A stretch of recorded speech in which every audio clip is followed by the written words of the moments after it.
Hello? Philip, who? The camp? Yes. Hello. Good morning. How are you? Yes. Yes. This is Mr. Harris. Thank you. For calling me back. I was really hoping to get in contact with you. Yes. No. It's a good time. Yes, it is to get myself together. Thank you. Yeah. So I was hoping that we could chat if you have a moment. Yes, yeah. I'm just working on a project, and I'm really struggling to understand just how. It's just not making sense. And I've been tracking down people. Yeah. And you're on the campaign, yes. So, would you be available to meet with me? I know it's crazy times. Yes. Thank you so much. How about a Tuesday? Could that work? Yes. Thank you. I will email you my address. I'm really grateful. Can I get your email, please? Philip. 123 at Gmail. Yes, sir. Thank you again. Thank you so much. I'm sorry. Yeah, I look forward to seeing you. And just let me know when you get here. All right. Bye.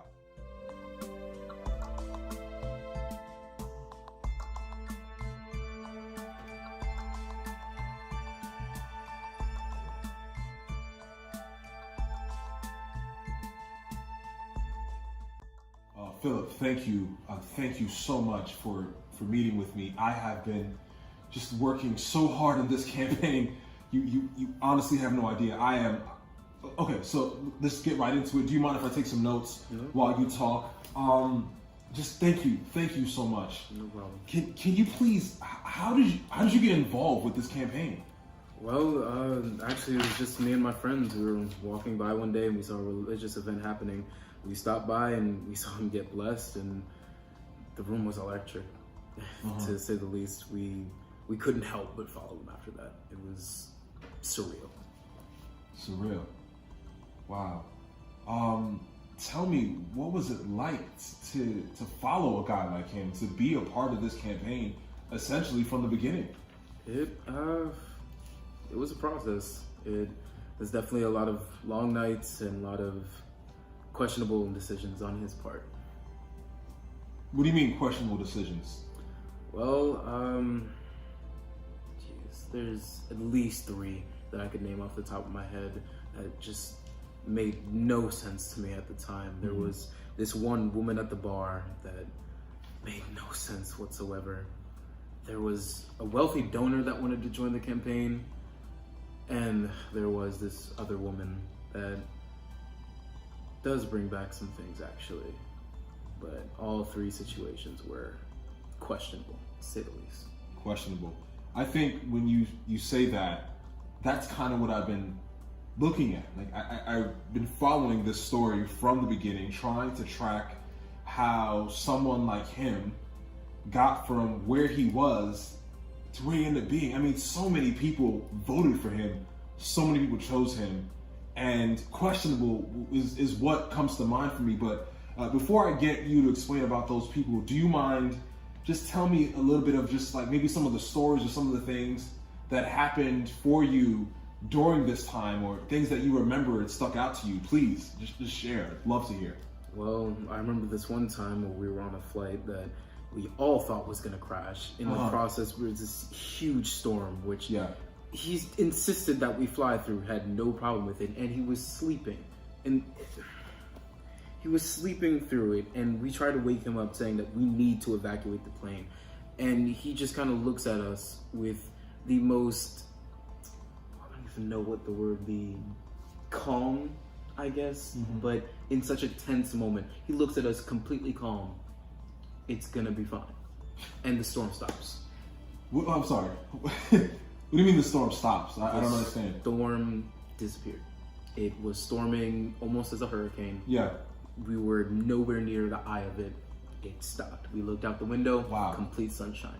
Wow. So, if I'm hearing you right, you guys are going somewhere, but he decides that you have to fly, and you're flying, and the storm kicks up, and it's crazy, it's going wild, and as everyone is panicking, he's sleeping? Completely knocked out. Okay. Oh, okay. And then he gets up and looks at you guys calmly and says, it's gonna be all right. It's gonna be completely fine, and the storm dissipates. See, those are the things that I don't understand. I'm looking at his campaign, and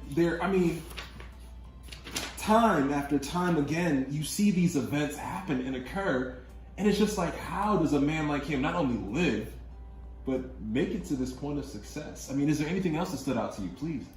Many, many occasions there were just things that we wouldn't understand.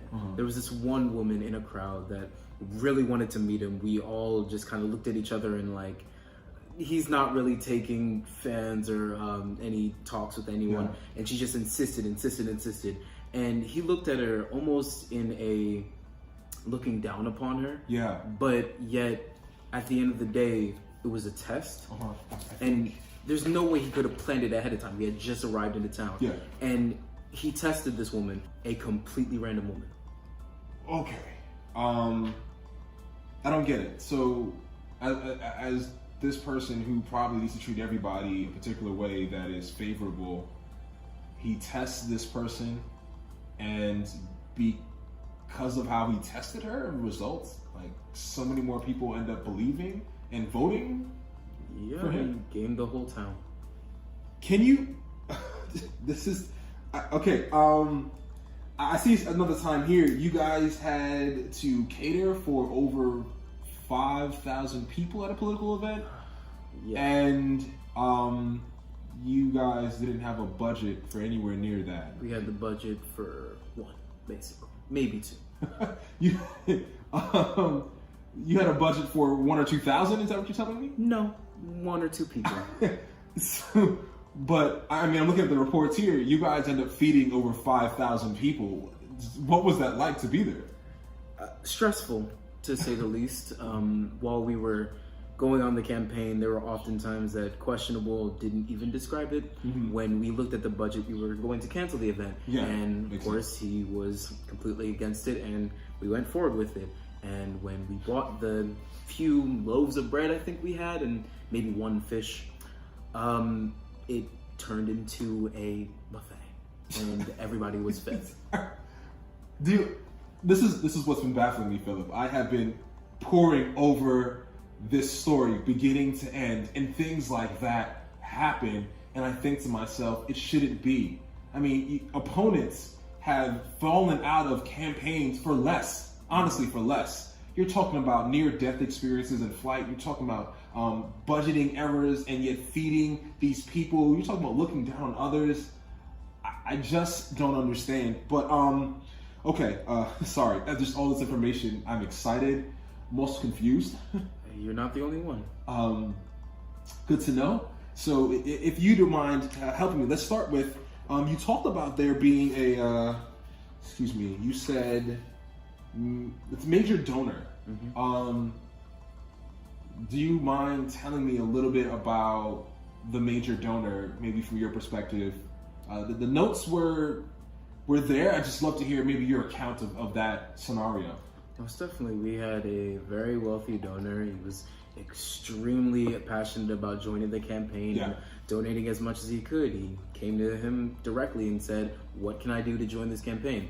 And he said the usual, just go out and vote, but he wanted to take it a step further. And so us being excited, we were like, okay, this more events, this is longer on the trail, this is gonna be extremely good for us. I imagine, yeah. And he turned him away and told him to liquidate his assets and give it all away to charity. So, I'm sorry, Philip, because I don't understand. A wealthy donor comes to you and is willing to back your campaign, and your candidate says to sell all his money, like give it all away. Yep, straight to his face and ours. What is going through your campaign team's mind when you guys are seeing this?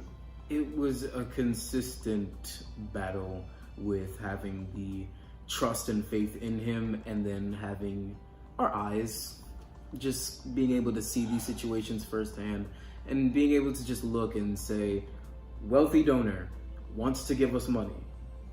We should take the money. That'd be the logical thing to do. And we end up turning him away.